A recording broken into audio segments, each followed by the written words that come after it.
Take a walk on the wild side this week as we celebrate 20 years of Wild TV. I sit down with Scott Stirling, COO of Wild TV, to relive his top memories from 2 decades of epic moments and some of the best segments that helped define our network. Then the amazing Kate Rendell catches up with legends like Wes David. Never stop learning. And TJ Schwanky. When they started Wild, we were there on day one. It's a celebration you don't want to miss. Let's get wild. Wild Talk is brought to you by Aventura, Timber Stove, Hornady, and Wild TV Plus.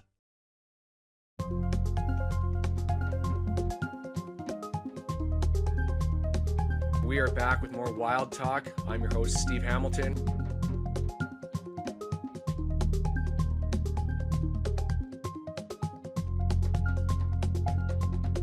We are back at it for another social segment on Wild Talk. All right, everybody, welcome to Wild Talk. I'm your host, Steve Hamilton. This is going to be a great trip down memory lane. You may or may not know, but Wild TV is celebrating our 20th year. Hold up a second, Steve. I thought I was the host of this show today. Once upon a time, my friend, you were. Welcome to this week's episode of Wild Talk. I'm Scott Stirling, your host. But you kind of passed the reins to me about a year ago. Apparently, I've been sleeping for far too long. All right, go ahead. Wild TV is celebrating our 20th year, and today we're joined by a longtime friend of the show. You should all know him by now, Scott Stirling, Wild TV. We're going to reflect on 2 decades of outdoor adventure and some pretty great storytelling, as you can probably gather already by the first 30 seconds of the intro.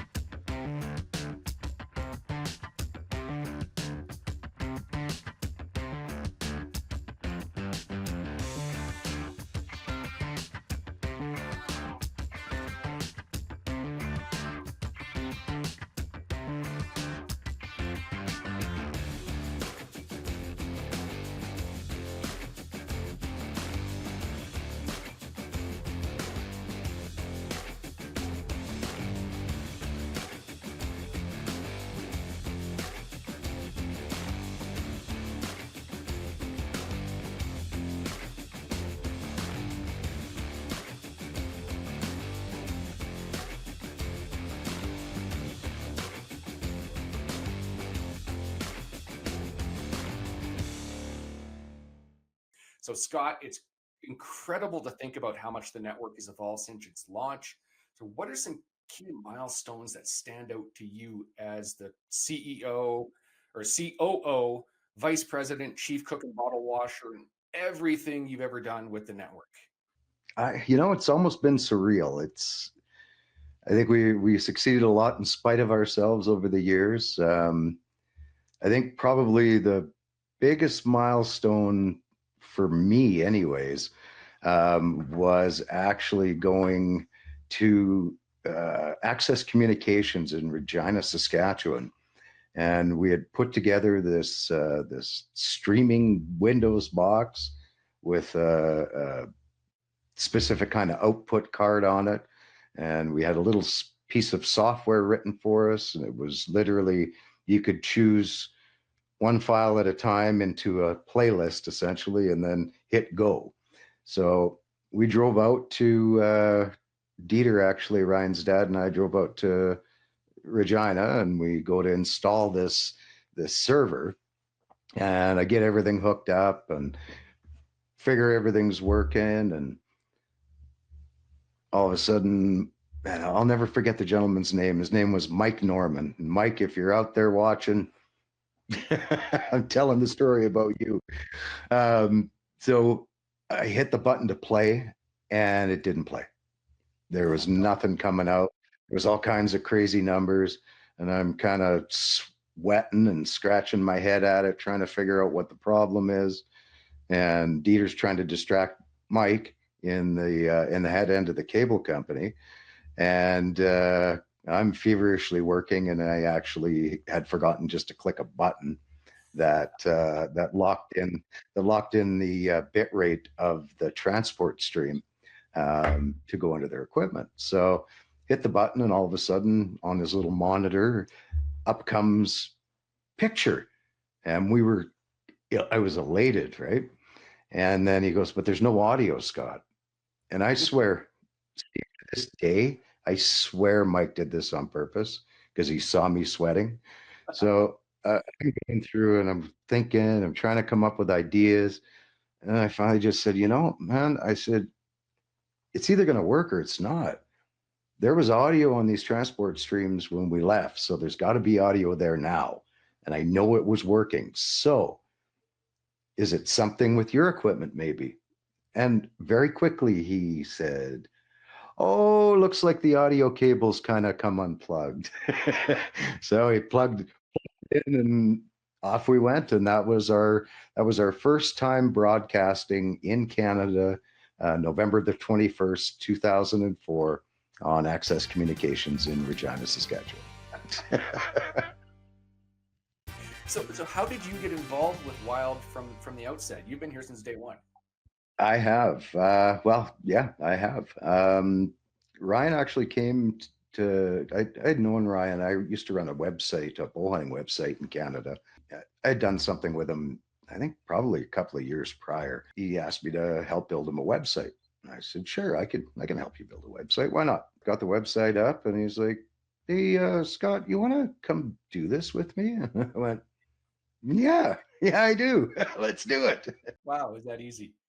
We were talking before we started recording about how old we are and how old we felt, and now just you're compiling it, right? Time moves, and it's been a hell of an experience to be involved for just over a year now, and I can only imagine the stories that we could possibly get into and make a little bit of money on if there was some hush money coming forward, just saying we can drop an email down into the social media post and people can give us donations to keep our mouth shut about the dirt we have and the funny stuff. Sorry, Steve. I have no recollection of that event. We can totally tell you've been at this for way too long. Yeah, you can absolutely you can cut that little clip out and use that for every question you're about to ask me. It'll end up being so how did this? And then just cut right in and wait a minute. Was that AI? So when Wild first got on the air, there was some pretty groundbreaking shows at the time. And I know we're going to have a segment from our friend TJ later in this episode here. He was with Outdoor Quest and he was on day one. So yeah, he was. Yeah. I've been friends with TJ for a bunch of years now. Going back in the archives. And Dave Watson, he was one of the Oak Ridge boys. Did Matthews TV, and I don't think that was the name of the show back then. It's slipping my mind, but we had shows like Memories in the Field and a whole bunch of amazing stuff from Cabela's and North American Whitetail with Greg Miller back in the day and Jim Shockey and like some of the names. Larry Wysoon was with us and Lee and Tiffany and oh goodness, we've had many different shows over the years, and I think our lineup today is as strong as it was or stronger 20 years ago. So how do you think the audience interests have shifted over these years, or have they? I think our viewers' viewing preferences have become a lot more refined with time. So the whack 'em and stack 'em and craziness of the hero shot and that kind of thing, still do it, but you're finding with the advance in technology, putting technology in people's hands, like the phones these days, like this one, I can shoot in 8K or maybe even more. I have no idea, but the cinematic shots, drone shots, I think everybody likes to see the journey from a more refined, I guess, perspective than they used to, I guess. Right. Right.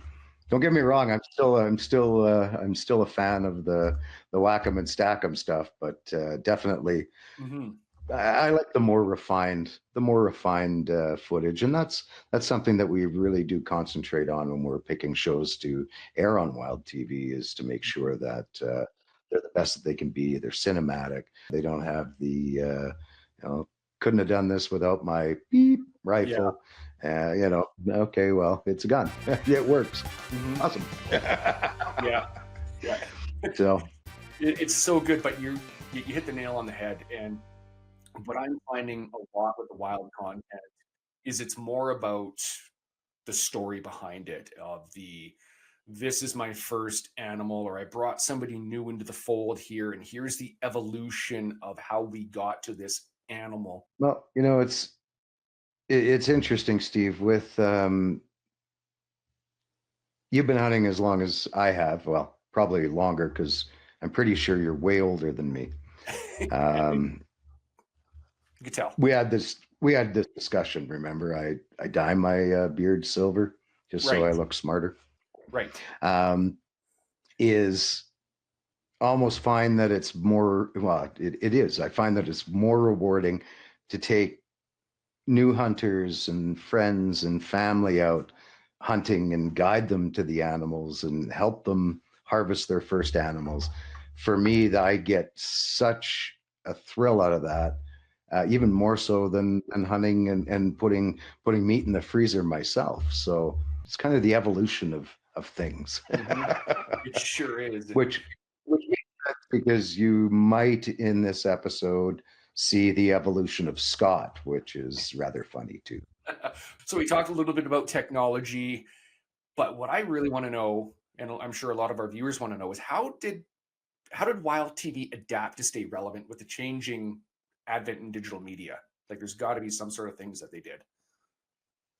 Well, we're constantly, well, if we go back to the beginning, we were the first fully digital television network in Canada for sure. North America, I'm not 100% sure, so I'm not going to claim that one, but we've always been, I guess, ahead of the curve, if you will. I want to say it was 2010, 2011. We actually had our first streaming service. We actually called it Wild TV's Recoil. Came in a box, had a CD in it with some information. Had a S video cable. Steve, you'll remember this. Yep. S video cable, and then a HD or a 5mm headphone splitter that split it into the red and white plugs that would go into a stereo or what have you, right? And to date, as we fast forward, we've got Fast Channel that's launched on quite a few different platforms. We've got Wild TV Plus, which is our streaming service. We've got thousands and thousands of episodes on there. Some of the best hunting and fishing, motorsports, shooting sports content in the world. So it always have to stay along the lines of the things and follow the viewer trends and what our viewers are wanting to see. Again, as their tastes got more refined and the things that they were wanting to see, we've adapted to bring our viewers exactly what they want to see. So at least I hope we have. Agreed. There's always going to be that evolution, whether or not it's how people are consuming it or what they're consuming. And Wild seems to be, they have their finger on the pulse, and I love being a part of that team. Hello, everyone. I'm Kate here. Thanks so much for joining us on another exciting episode here on Wild Talk. This is a very special episode celebrating Wild TV's 20th anniversary, and we're very excited to have one of our longtime producers here, Wes David from Fishing the Wild West TV.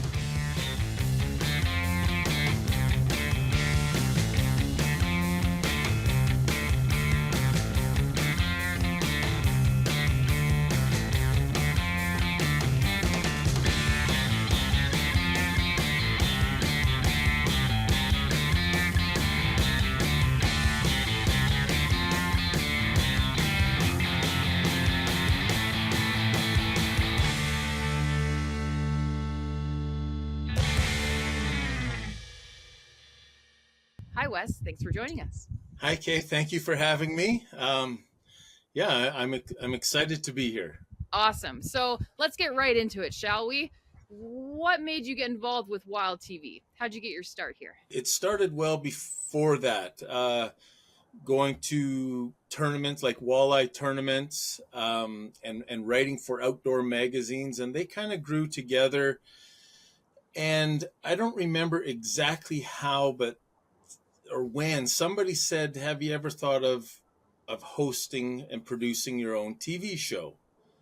And I had thought about it, to be all honesty, and I had thought about it, and of course, through trial and error, starting out with the camcorder and just practicing, because any producer will tell you it's not easy to be in front of the camera. Anybody can go out and hunt and fish, but then you add a camera to it. There's a lot more different pressures. Yeah. I approached Scott Stirling, and all the steps in between. I don't remember exactly how they went, but there was lots of trial and error until that exciting day when I watched my first episode on TV. All right. I cannot imagine the feeling that you got finally seeing your beautiful mug on the TV. How did it go down? Were you alone? Was it planned, surrounded by some family or friends, or did you just turn it on and boom, there's Wes David? So I knew when it was airing, the date, time, what episode. So of course, family, friends, at my home, plus across the country watching, for the premiere of Fish in the Wild West TV. Yeah. I felt like, a 10-year-old boy running down Christmas morning under the tree again. It was, I'd be lying to you if it wasn't exciting. I'm so glad to hear that you were able to share it with family and friends, because I can't imagine what a great feeling that would have been. This coming year, 2025, we will be filming season 10 of Fish in the Wild West Woo! TV. Yeah. Good job, buddy. Yes. I'm proud of you. That's awesome. All right. So we know you've been around for a decade, but that's just TV wise. I'm sure you've probably been fishing your whole life. So what would be a fishing tip that you would give your younger self with everything you've learned now? Never stop learning. Whether I learned from an inexperienced angler, an experienced angler, from TV shows, from magazines, never ever stop learning. Even if you just confirm one thing you already knew, you're learning. Well, this has been a really fun, cute interview. I'm so glad you joined us. So why don't we wrap it up with, how about any special thanks you want to give anybody? There's so many I'd like to thank. First, as anyone watching this, as any producer would tell you, and just our viewers that watch hunting, fishing shows, every chance you get to educate or pass on our hunting and fishing heritage to the next generation, our youth, or someone who's never hunted or fished, that is key. We are communicators, and I believe it is our job to educate and pass on. So when we're gone, this is still happening. Hunting, fishing is a huge part of Canada, North America, the world. And I think it's important for us to help pass that on. Solid answer. All right. I know I'm going to be interviewing some other people for this episode, but so far you're my favorite one. So let's see how the others do. I'm probably the first one. Well, yeah, totally. But you've been great, Wes. It's always a pleasure talking to you. Thank you for having me. Thank you so much. All right, everybody. The interviews continue on this special edition of Wild Talk. So let's talk to TJ Schwanky. TJ, thanks for joining us today. Oh, my pleasure. Give us a little bit of history. How long have you been working with Wild? Only since day one. So we're in our 25th season of broadcast right now. So we started in the U.S. and actually had done a little bit of work with Ryan and Dieter before the network even started. So when they started Wild, we were there on day one. Awesome. Well, that's a long time. Good on you. And I've seen your show just keeps getting better and better. So very well done. Appreciate that. What would you say? What inspired you, or what was the catalyst that made you say, I want to start producing my own show? I started in fishing television actually in Saskatchewan, and just kind of had a passion for the television side of it and learned the industry really well. I hosted a show there, but I spent most of my time learning how to edit and everything else. Yeah. And hunting's actually my true passion. So once that opportunity came up to produce a hunting show, just kind of went with it, and we're still going 25 years later. Now, I know this could be a really tough question because you've been in the game for so long, and I'm sure there's been a lot of opportunities that have come your way. But what would you say were the top 2 wildest places Outdoor Quest TV has taken you? I would say probably Kyrgyzstan was, the craziest place I've ever been. We were there just right after the Civil War had happened, and they were kind of pulling out all the non-Kyrgyzstan people, and we were going in to hunt. So. Okay, so we've talked about how long you've been in the game. What would you say if I were to ask, if you were to give your younger self a hunting tip, what would be the best one? Be more patient. Yeah, that's a good answer. I hear it is a virtue. How about, do you got any quirky, hunting superstitions? No, well, I'm a hat guy, so if a hat's doing well for me during season, I'm not going to change it. And if things are not going bad, well, it may be time for a new hat. All right, well, one more question for you to wrap up this nice short and sweet interview. How about any special shout outs to people who you couldn't have done this journey without? Well, I mean, definitely a lot of people, and there's an angler by the name of Don Lamont, and I don't know if many people know him, but he kind of gave me my first start in television, probably 32 or 3 years ago, and kind of let me go on his show and do that. So he's been really good to me, and in addition to the television, I've had a long career in writing for magazines and things like that, and certainly guys like Ken Bailey, who you probably have heard of, gave me some great breaks early on.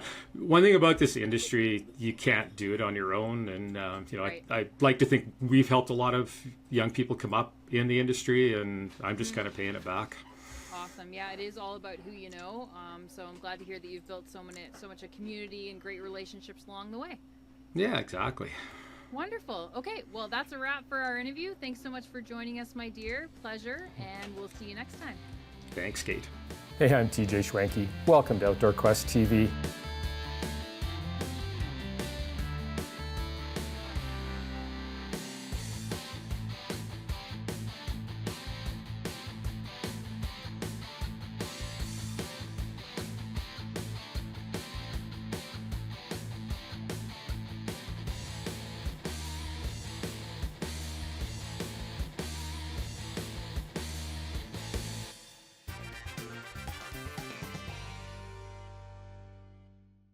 So we talked about it being 20 years, and that means we've got a top 20 list of our best moments on camera.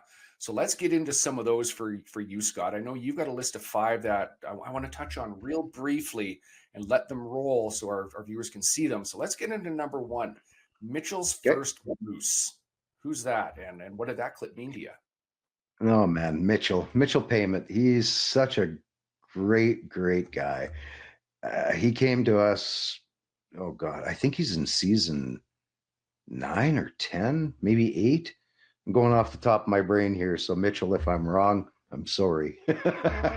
But I believe this was his first moose kill. Now, I don't know if it was the first moose kill of his life or the first moose kill of the show, but regardless, it was a first. And it's a great shot. He just drills that thing. And I mean, you guys can see for yourself, it didn't take long for that meat to fall over and get ready for the freezer. Awesome. Let's roll that clip right here. Almost every time we went out, we would lay our eyes on this young bull foraging around the property that I was interested in putting an arrow in for my first ever archery bull moose. By the time hunting season rolled around, it was no different. Almost every time we climbed up into the tree stand, he'd make an appearance.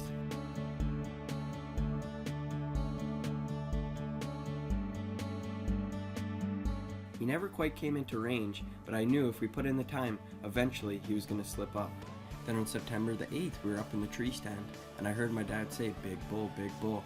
And when I turned and looked, I recognized this bull from last year, and I was really hoping he would come in and present a shot.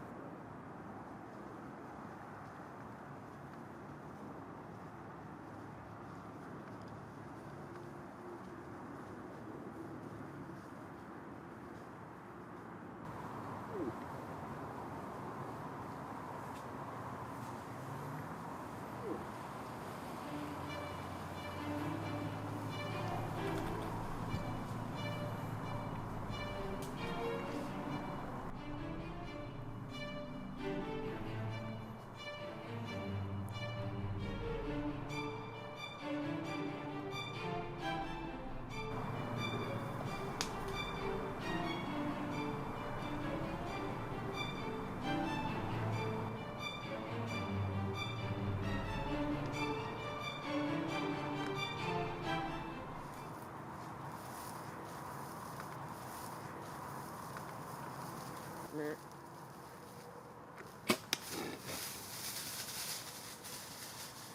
'em? Yeah, you smoke. How's that full drive for like 2 minutes?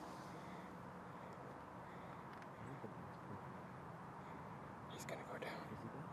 Yeah, he's gonna drop. Look at him bleed. There he goes, Mitch. Good job, buddy. You smoked. First blood this year. That kiln stick drilled. Yes. My first ever bull moose with archery tackle beam.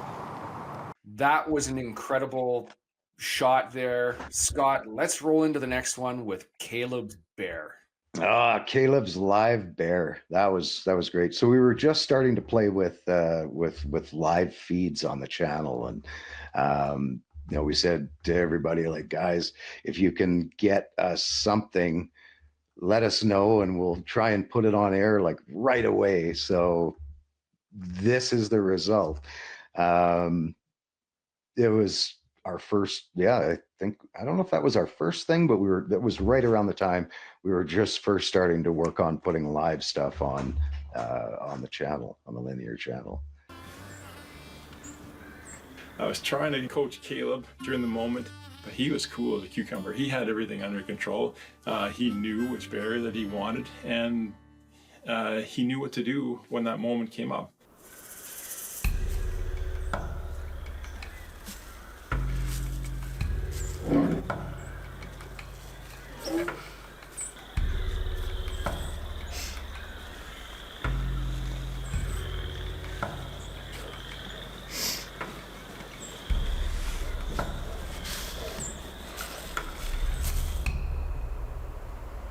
Caleb's ready to take his very first bear. All he needed me to tell him was that I was ready. I was able to capture the shot. Shot there.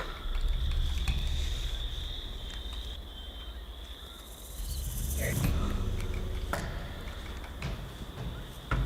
go. Great job, buddy. You're waiting for that perfect moment. I'm super proud. Great job. The patience that he had to take the shot. It's tough, eh? Wait for that right shot, that right angle, but you're doing it right. You're doing it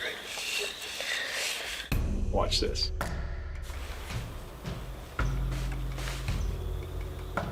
If you've got a shot, you take it. Even he's laying down. Yeah. Put it right halfway in his body there. Halfway up.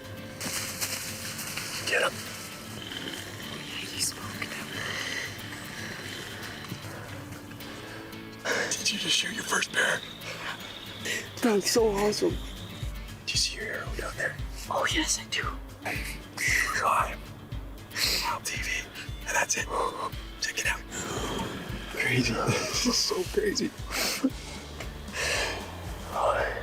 Congratulations, Keely. Thank you. What a bear, what an experience. And to get that live, that's just tops it off. So this is a friend of mine, Jen Shears. Her and her hubby were here in British Columbia, and they got a double sheep on Canada Hunts. Scott, you want to talk about that one real quick? Getting a double header with anything is rare, right? But to do it on rams is a whole nother level, like way up here. Well, it's not a first. It is definitely something that is amazing. And both Jen and her husband are incredibly talented, hunters and shooters. And for them to be able to share that moment together as husband and wife, it doesn't get much better than that. So let's check this one out. I remember this one too.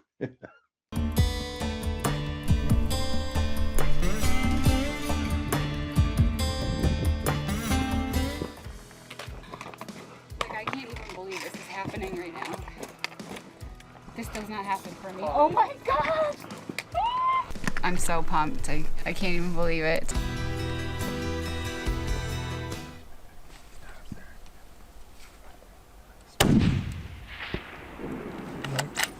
Get him? You for real? Oh yeah, he's dead. Are you for real? No, he's dead. The past 2 weeks it's been a wild ride and probably the experience of 1,000 lifetimes.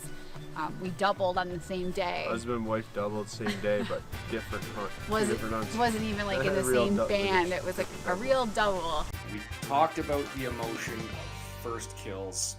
I know my daughter just got her first kill of a big game animal this past June, a great big black bear. And I know you've had the chance to be there with your son. So let's dig into those ones a little bit. I know you got some hits for us here. His first hunt actually was a white-tailed doe in Alberta, his first kill. And then moving into that fall, we went out with some friends of ours down in the Fort Macleod area, Cody Draper, and his son, Justin. So that's the clip that's coming up next. My son, James Stirling's first mule deer spot and stalk hunt, and he drills it. Let's check it out. When you're that close to an animal, I mean, I can speak for myself. Plus, I'm filming. Plus, my son is going to has a good chance of harvesting his first ever deer with his bow. I was a wreck.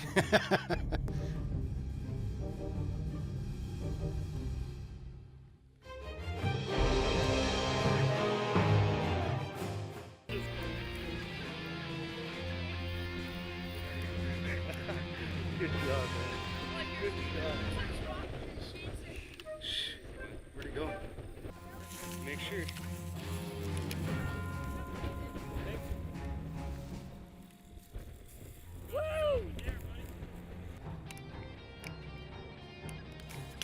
That was top notch, Scott. But I want to dial back just a second there. If he's 25 now and you're 25 now, the math ain't mathing.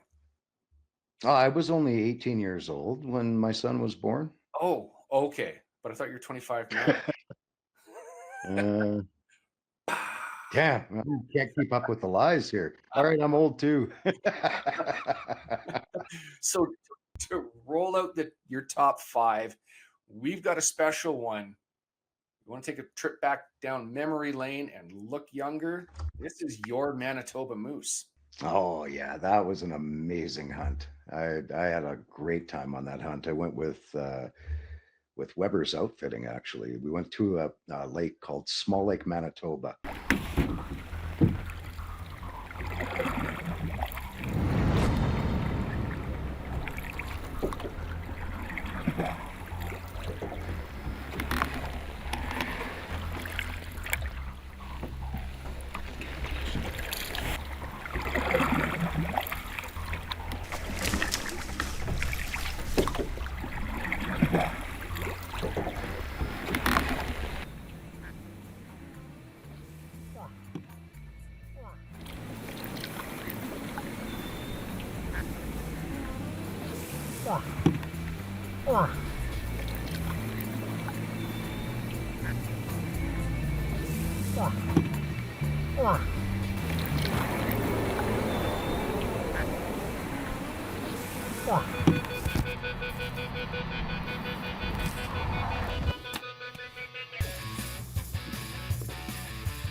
Got him.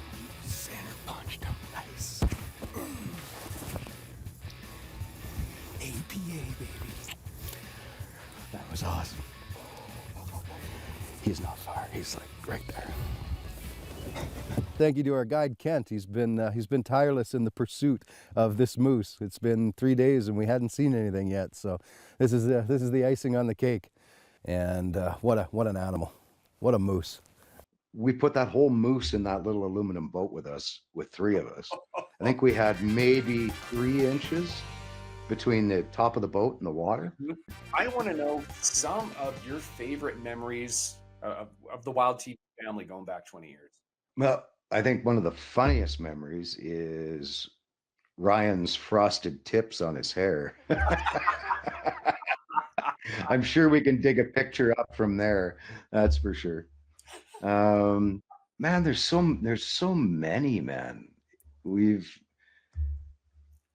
20 years. It's hard really to pick just a few. I mean, I think one of them we did I think we did a launch. Yeah, we did a launch party, but I think we had just launched on Bell Expressview, and we were literally doing the first, a launch party for our launch on Bell Expressview. That was a lot of fun. The first SHOT Show. We had we drove straight through all the way down to Las Vegas from Calgary, and like we did the long haul. We got there, got our hotel, wasn't great, but it was a bed to sleep in. And then we went to the show, and we're Ryan and I are walking around going, oh my God, there's Ralph and Vicky. Oh, there's Jim Shockey. Oh, there's Glenn. Oh my good God, look at everybody. We know all these people. We have your DVDs. We didn't quite do that, but we're thinking it, right? Yeah. So yeah, no, it was the first SHOT Show was definitely memorable. That's for sure. That's for sure. Here's one that I know you're going to enjoy. So, if the company had a mascot, who would it be, and why do you think it should be Steve Eklund? Well, Steve Eklund just has that mascot look to him. I think he could probably be shoehorned into any professional sports team as the mascot. He's got a big giant noggin on him, like the mascots do. Yeah. So yeah, I think I think Steve really connects with the audience. It's no fun picking on him when he's not here. As we look to the future, what excites you the most about Wild TV? I mean, we never stand still. I think is probably the most exciting thing. So if there's something new, then we try and chase it. We tend to throw a lot of stuff against the wall just to see what's going to stick, and some stuff does and some stuff doesn't. But there's a lot of really awesome things that are in the works right now. I can't let the cat out of the bag on them at this point, but make sure you sign up for the wildtv.ca or the wildtvplus.ca newsletter, because there'll be announcements coming out here fairly soon. Scott, it's been amazing to dig into a little bit about the history of Wild TV. I know in 20 minutes we can only just scratch the surface. So it's been inspiring to hear about the commitment to the outdoors and Wild TV's journey over the last 20 years. So here's to another 20 years of adventure. A huge thank you from all of us at Wild and Recoil for our viewers. Truly, Steve, without our loyal viewers, we wouldn't still be here after 20 years. So, I mean, my hat is off to all of them. Thank you so much. We love you guys. We love bringing the best outdoor programming to you, and we will continue to make sure that we're part of your viewing pleasure. Yeah, so thank you. I think that's an absolutely perfect way to end it, Scott. Thanks again, my friend, and let's roll into another set of clips here for our top 20. Zach just yelled, "Bear, bear." We got a bear in camp. Here he comes. He's coming right into camp right now. I mean, he's only 30 yards away right there. Coming back to the tent. We were sitting at the campfire, and then all of a sudden Ethan's like, "I hear a bear." So we got ready, and it was real serious. And I was like right there at that chair, the closest chair to the bear. This bear walked right behind Gunther's tent and then was 10 feet behind Emily. This bear was getting way too cheeky and coming into camp way too much. Go, go, go, go, go, go. There he is right there. Let's go. Get moving. Get in the car. Get in the car. You guys get in the car. God, that's a big bear. Stay back. Come right here, get an arrow.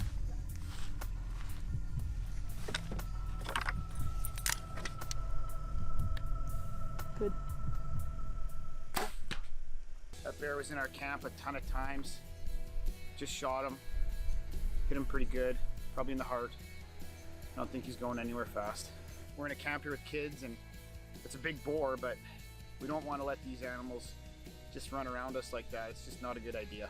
Actually, it was Ethan that heard the bear. Thank God for Ethan. Thank you, Ethan. That was very good boy of you to hear that bear. Was that scary a little bit? It was kind of scary for you.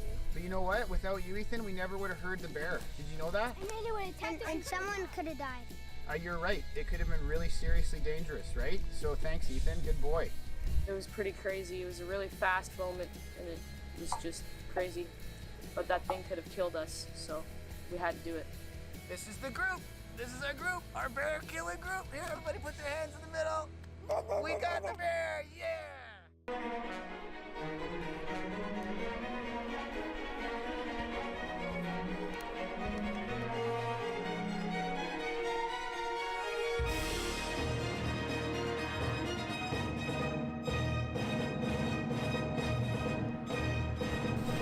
Yeah, he's up, he's up.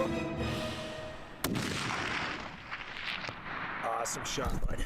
I got a ram down. I got a big, beautiful Kamchatka snow sheep. Down, down, baby, down. Vasily, I'm grateful. I'm grateful. Michael, I'm grateful. Thank you, I'm grateful. Oh my God. Kamchatka snow sheep. It was the second time this massive non-typical had been spotted in the same hayfield. The hunter had to make a run around the field to get off a 150-yard shot. Just as he pulled the trigger, the mammoth buck spun around.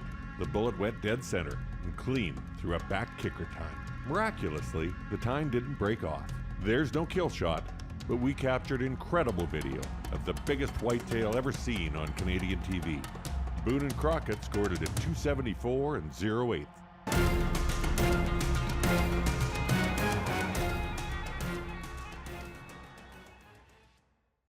Oh, I've been hunting with my dad and grandpa since I was about 5, but I haven't been able to shoot anything until this year. I'm not sure who's more excited, Jacob. Me or you? Right up there. We put this hunt together for Jacob. This was when he got his hunter safety. This is what he said he wanted to do. He said, "Dad, I want my first animal to be a bear with my bow." And he was so calm and cool. I think Greg and I were the ones that were had our hearts racing. And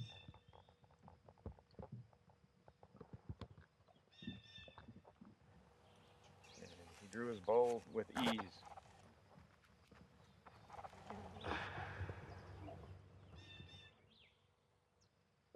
I don't know what I'm gonna do now. How do I beat this?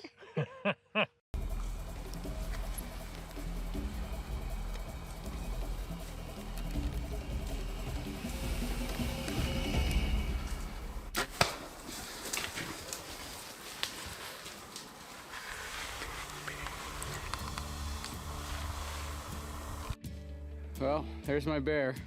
Big crease in his head, beautiful coat, dark paws. Put a great heart shot on him. He went less than 100 yards and